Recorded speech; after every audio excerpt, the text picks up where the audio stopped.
अगर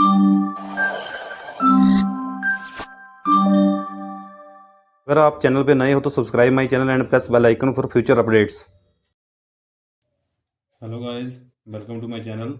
आज की इस वीडियो में हमारा टॉपिक होगा linear equation in two variable. आज हम एक्सरसाइज 3.1 सोल्व करेंगे। इस एक्सरसाइज को सोल्व करने के लिए हमें कुछ basic knowledge of linear equations in two variable होनी चाहिए। तो सबसे पहले हम समझ लेते हैं लीनियर इक्वेशन होती क्या है। जहाँ पे है linear equation in two variable, definition है इसकी, an equation which can be put in the form ax plus by plus c is equal to 0, where a, b and c are real numbers. a, b not equal to 0 is called a linear equation in two variables x and y. हमारे पास यहाँ पे equation है 5x minus 4y plus 8 is equal to 0। तो यहाँ पे 5 के a क्या है, 5 b की वैल्यू कितनी है, b होगा जो y का कोफिशिएंट होगा, तो जो वो है वहाँ यहाँ पे -4 दे दिया है। तो c क्या है, कांस्टेंट टर्म, वो है 8। इन्होंने डेफिनेशन में बोला है a, b and c are real numbers. तो ये तीनों क्या है, ये रियल नंबर हैं। और a, b not equal to 0, अगर यहाँ पे a इक्वल टू 0 हो गया यहाँ पे, तो ये बन जाएगा 0x minus 4y plus 8 is equal to 0। ये बन गया -4y plus 8 is equal to 0। तो ये क्या, वेरिएबल इसमें एक रह गया। तो हमारा टॉपिक है वो है linear equation two variables. Definition में टू वेरिएबल तभी होंगे जब ए और बी नॉन जीरो टर्म्स होने चाहिए। अगर ए जीरो हो गया तब भी ये linear equation in one variable बन जाएगी, अगर बी जीरो हो गया तब भी ये linear equation in one variable बन जाएगी। तो डेफिनेशन यही होगी हमारी, an equation which can be put in the form A X plus B Y plus C is equal to 0 is called a linear equation in two variables. Next है हमारे पास general form of pair of linear equations in two variables. अगर हमारे पास दो equations होगी, two equations होगी, तो उनको जनरल फॉर्म में कैसे लिखेंगे, a1x plus b1y plus c1 is equal to 0, इसे फर्स्ट इक्वेशन मान लेंगे। दूसरी होगी इक्वेशन हमारे पास a2x plus b2y plus c2 is equal to 0। जो यहाँ पे a1 b1 c1 a2 b2 c2 ये होंगे हमारे पास रियल नंबर। इनको ऐसे लिख सकते हैं a1 b1 c1 a2 b2 c2 ये होंगे हमारे पास रियल नंबर्स, जो एक्स वाई के हैं इसमें वेरिएबल्स। साथ में जो कंडीशन है ये इंपॉर्टेंट है, समझ लेना अच्छे से, a1 square plus b1 square not equal to 0 and a2 square plus b2 square not equal to 0। इसे समझ लेते हैं यहाँ पे। इसका मतलब है a1 b1 at least one non zero, जो a1 v1 है, यहाँ पे जो a1 है जो v1 है, किसी एक की वैल्यू वो जीरो नहीं होनी चाहिए। यहाँ पे हमारे पास एग्जांपल है 5x minus 5y plus 8 is equal to 0, जहाँ पे हमारे पास a है 5, b है -5, ए स्क्र प्लस बी स्क्र करेंगे तो आंसर आ जाएगा 5 का स्क्र 25, -5 का स्क्र करेंगे तो वो भी आ जाएगा 25, इसका आंसर आ गया 50। तो ये जो कंडीशन हमें गिवन है a1 square plus b1 square not equal to 0, इसे सेटिस्फाई कर रहा है। तो जहाँ पे आ गया A square plus B square is equal to 50 means A square plus B square not equal to 0। तो यहाँ पे क्या है, दूसरी इक्वेशन है हमारे पास 0x minus 5y plus 8 is equal to 0, जहाँ पे ए की वैल्यू 0 है, बी की वैल्यू -5 है। तो ए स्क्र प्लस बी स्क्र करेंगे वो आएगा 0 का स्क्र, -5 का स्क्र करेंगे तो आंसर आएगा 25, वो आ गया हमारे पास 25। जो ये भी वैल्यू है वे भी नॉट इक्वल टू 0। अब यहाँ पे थर्ड एग्जाम्पल लेते हैं। इक्वेशन है हमारे पास 0x plus 0y plus 8 is equal to 0। तो यहाँ पे ए की वैल्यू कितनी है 0, बी की वैल्यू कितनी है 0, तो ए स्क्र प्लस बी स्क्र करेंगे वो आ जाएगा 0। मीन अगर ए और बी दोनों 0 होंगे तो ये इक्वेशन बने ही नहीं, ठीक है। इसमें ए भी 0 है बी भी 0, मीन ये लीनियर इक्वेशन टू वेरिएबल में नहीं होगी। इसे ये क्या है, यहाँ पे ए और बी की वैल्यू है कुछ, तो ये भी लीनियर इक्वेशन टू वेरिएबल में है। जहाँ पे ए की वैल्यू 0 थी, बट इसे हम लिख सकते हैं 0x, तो ये बन गई general form A X plus B Y plus C is equal to 0। But जहाँ पे हमारे पास क्या है, ए भी 0 है तो बी भी 0 है, मीन्स ये लीनियर इक्वेशन नहीं बन रही है। तो यहाँ पे ये कंडीशन को सेटिस्फाई नहीं करेगी। तो मीन्स यहाँ पे हमें समझना होगा कि condition a1 square plus b1 square not equal to 0 and a2 square plus b2 square is equal to not equal to 0। Next है हमारे पास solution of a pair of linear equations in two variables. The solution of linear equation in two variables x and y is a pair of values, one for x and other for y, which makes the two sides of the equation equal. जो equation को solve करने के लिए हमारे पास दो method होते हैं, एक होता है अलजेब्रिक मेथड, एक होता है ग्राफिकल मेथड। अलजेब्रिक मेथड में हम पढ़ेंगे सब्स्टिट्यूशन मेथड, एलिमिनेशन मेथड और क्रॉस मल्टीप्लिकेशन मेथड। ये क्या है, दो इक्वेशन दी हुई हैं linear equation in two variable में जनरल फॉर्म में, a1x plus b1y plus c1 is equal to 0, a2x plus b2y plus c2 is equal to 0। तो अलजेब्रिक मेथड में इन दोनों को सोल्व करना होगा, चाहे हम इस मेथड सब्स्टिट्यूशन से करें, चाहे एलिमिनेशन से करें, चाहे क्रॉस मल्टीप्लिकेशन में। ग्राफिकल मेथड में हम जो ऐसे ग्राफ बनाएंगे, ग्राफ की पहले सोल्व करेंगे, फिर उनको ग्राफिकली उनसे ग्राफ को देख के हम इनकी वैल्यूज फाइंड करेंगे। अब हम क्वेश्चन नंबर 1 सोल्व करते हैं एक्सरसाइज 3.1 का। हमारे पास क्वेश्चन नंबर 1 है, from the pair of linear equations in the following problems and find their solution graphically. हमने इस क्वेश्चन की जो वेरिएबल्स हैं एक्स और वाई होंगे, इनमें सोल्व करेंगे और फिर ग्राफ भी ड्रॉ करेंगे। क्वेश्चन नंबर 1 है हमारे पास, 10 students of class 10 took part in mathematics quiz. If the number of girls is 4 more than the number of boys, find the number of boys and girls who took part in the quiz. हम यहाँ पे question number 1 solve करते हैं। Let the number of boys मान लेते हैं हम x, number of girls मान लेंगे हम y, total number of students हमें गिवन है 10, तो ऐसे हम लिख सकते हैं x plus Y is equal to 10, number of boys plus number of girls is equal to 10। Again हमें क्वेश्चन में दिया गया है number of girls is equal to 4 more than the number of boys, means number of boys में 4 add कर देंगे, तो हमारे पास नंबर ऑफ गर्ल्स हमने माना है यहाँ पे y, नंबर ऑफ बॉयज है x प्लस 4।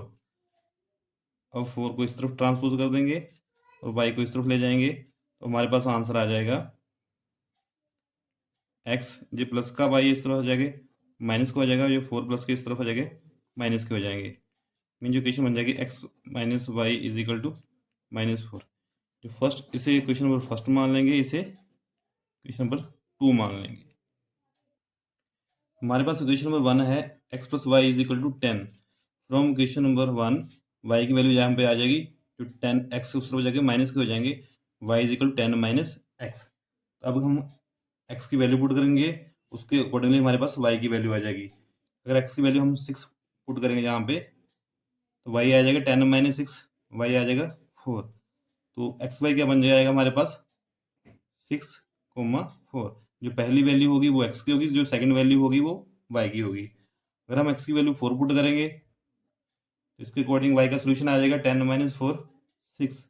तो जो यहाँ पे कोऑर्डिनेट्स आएंगे वो आएंगे 4 6, जो फर्स्ट वैल्यू होगी x की होगी, जो सेकंड वैल्यू होगी वो y की होगी। तो जहाँ पे हमने x की वैल्यू 5 पुट कर दी, तो y आ जाएगा 10 माइनस 5, ये भी 5, तो जो पॉइंट्स आएंगे वो आएंगे 5 5, मीन x की वैल्यू 5, y की वैल्यू भी 5। Again from equation number 2 y की वैल्यू हमारे पास x प्लस 4। अब यहाँ पे हम x की वैल्यू पुट करेंगे तो हमारे पास y की वैल्यू आ जाएगी।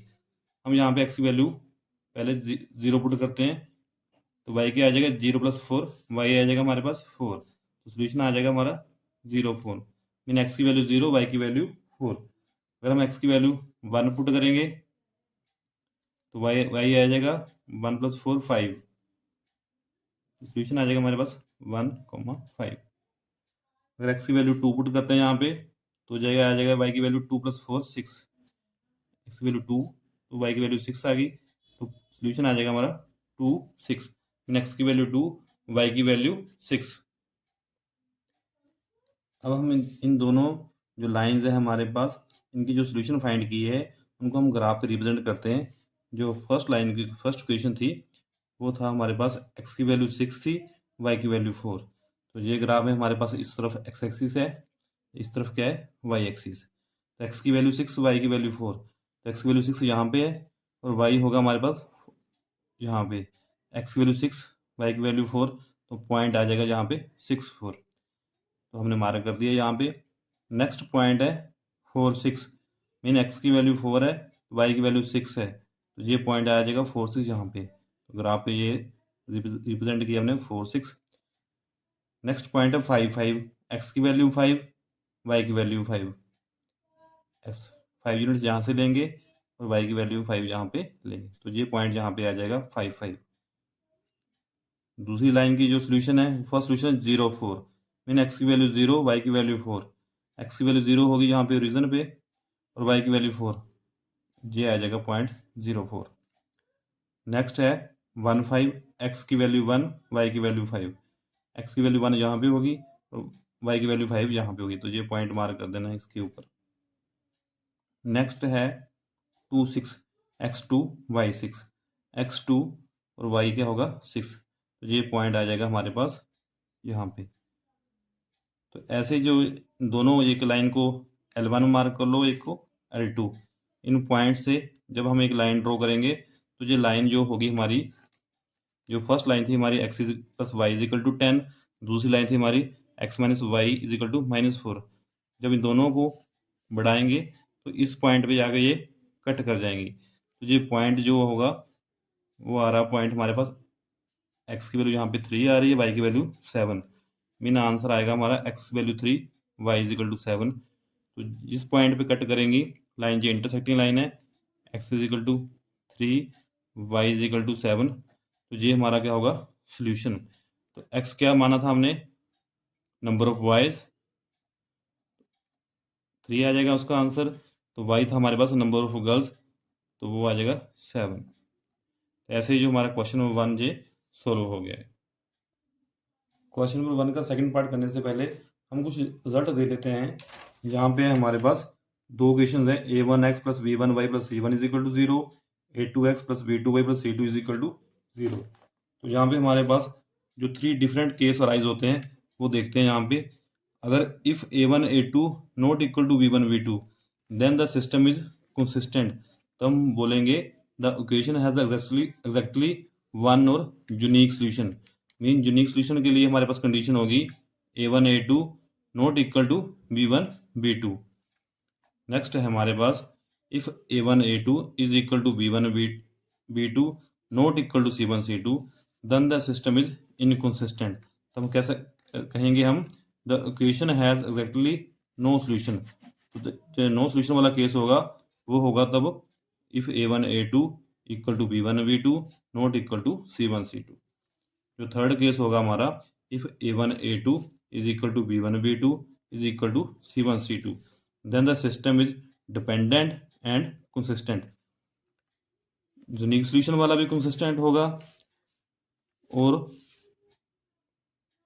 जो मैनी सोल्यूशन वाला, यहाँ पे बोलेंगे हम the equation has many solution. Mean unique solution और मैनी सोल्यूशन का जो केस होगा उसे हम बोलेंगे कंसिस्टेंट सिस्टम। तो यहाँ पे a1 a2 is equal to b1 b2 equal to c1 c2, तो इसे हम डिपेंडेंट भी कहेंगे साथ में।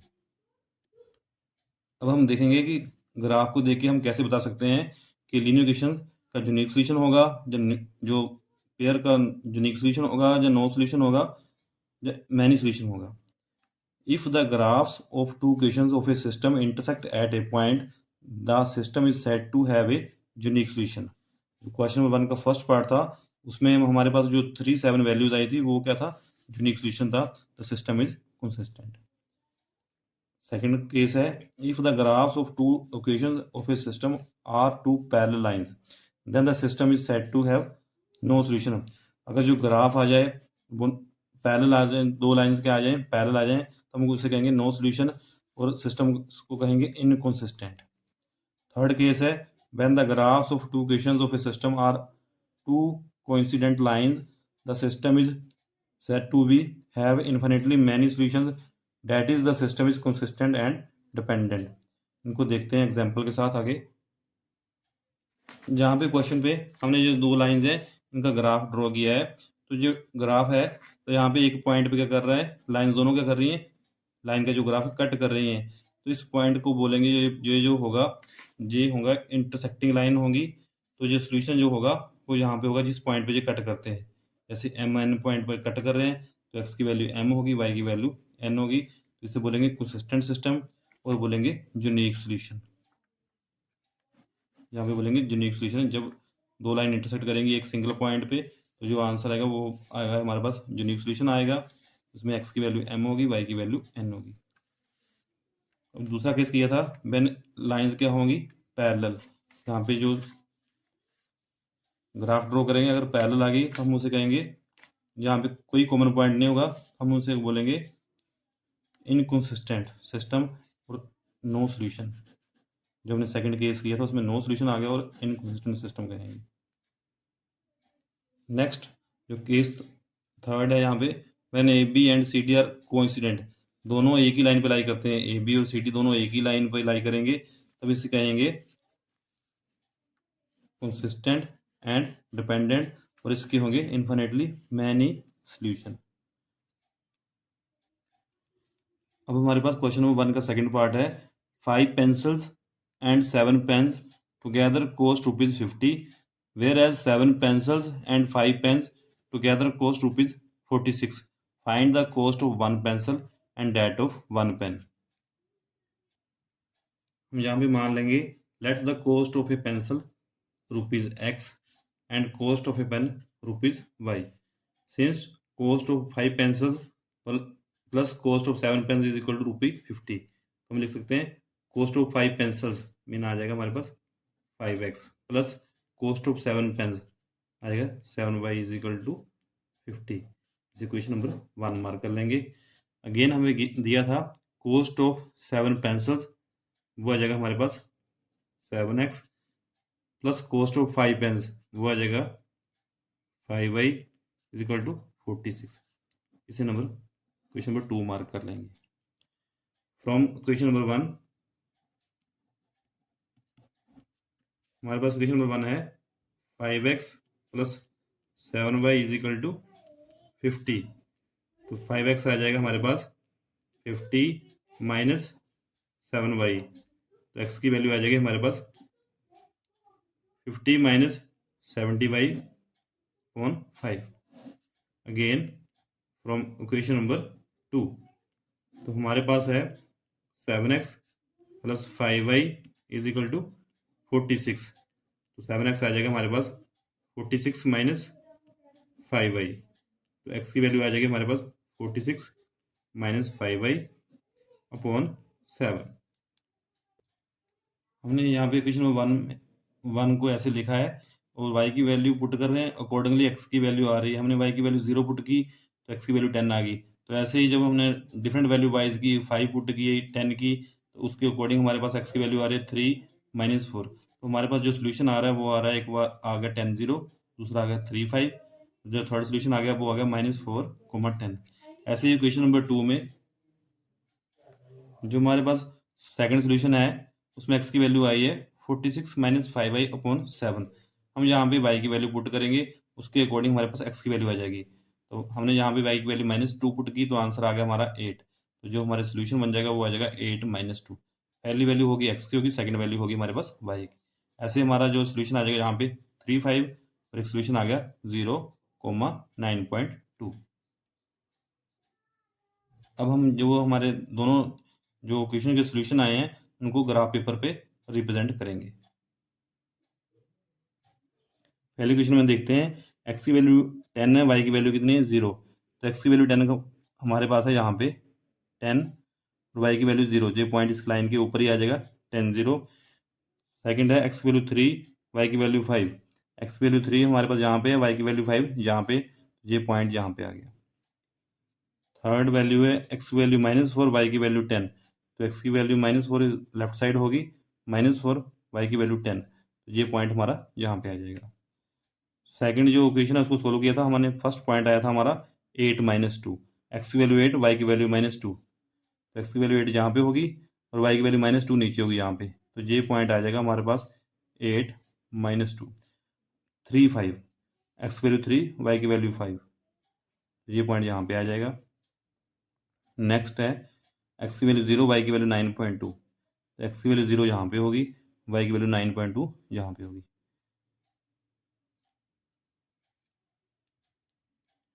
अब हमने जो लाइन है 5 फर्स्ट इक्वेशन है 5x + 7y = 50, तो उसकी जब हमने लाइन ड्रॉ की है तो दूसरी जो इक्वेशन है 7x + 5y = 46, तो जो दोनों लाइंस है जो पॉइंट आ रहा है 3 5 इस पर क्या कर रही हैं, इंटरसेक्ट कर रही हैं। तो मेन जो x 3 5 है जो यूनिक सोल्यूशन आ गया हमारे पास, x की वैल्यू 3 आ गई, y की वैल्यू आ गई हमारे पास 5।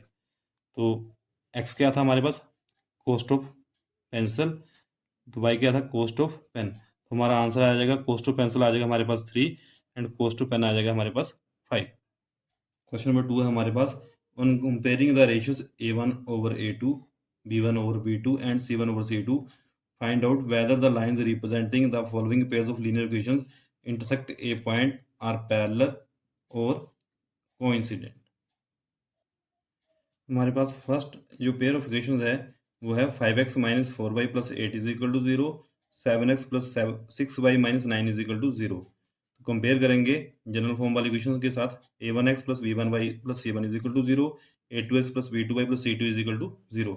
तो a1 आ जाएगा हमारे पास 5, a2 आ जाएगा हमारे पास a2 आ जाएगा हमारे पास 7, b1 आ जाएगा -4 और b2 आ जाएगा 6, c1 आ जाएगा 8 और c2 आ जाएगा -9। तो a1/a2 आ जाएगा हमारे पास 5/-4, तो b1/b2 आ जाएगा हमारे पास -4/6। तो यहाँ पे जो a1 a2 है वो b1 b2 के इक्वल नहीं है, तो हम कह सकते हैं कि जो पेयर ऑफ इक्वेशंस है इसका होगा यूनिक सॉल्यूशन। तो कह सकते हैं जो जो ग्राफ होगा वो होगा इंटरसेक्ट एट ए पॉइंट। जो हमारा सेकंड पार्ट है इसको भी हम कंपेयर करेंगे, कंपेयर करने के बाद देखते हैं जहाँ पे हमारे पास क्वेश्चन है 9x + 3y + 12 = 0, 18x + 6y + 24 = 0। इनको भी जब कंपेयर करेंगे इन क्वेश्चन के साथ तो a1/a2 आ जाएगा हमारे पास 9/18, b1/b2 आ जाएगा हमारे पास 3/6, c1/c2 आ जाएगा 12/24, 9/18 आंसर आ जाएगा इसका 1/2। यहाँ पे 3/6 आंसर आ जाएगा 1/2, 12/24 आंसर आ जाएगा 1/2। यहाँ पे हमारे पास a1/a2 = b1 b2 है = c1 c2 है। हम इसे कह सकते हैं मैनी सॉल्यूशन, और जो जो लाइंस होंगी वो होगी कोइंसिडेंट लाइन। थर्ड पार्ट है हमारे पास, इक्वेशन है हमारे पास 6x - 3y + 10 = 0, 2x - y + 9 = 0। तो यहाँ पे हमारे पास जो a1/a2 है वो आ जाएगा 6/2, तो b1/b2 आ जाएगा हमारे पास -3/-1, तो जो c1/c2 आ जाएगा हमारे पास 10/9।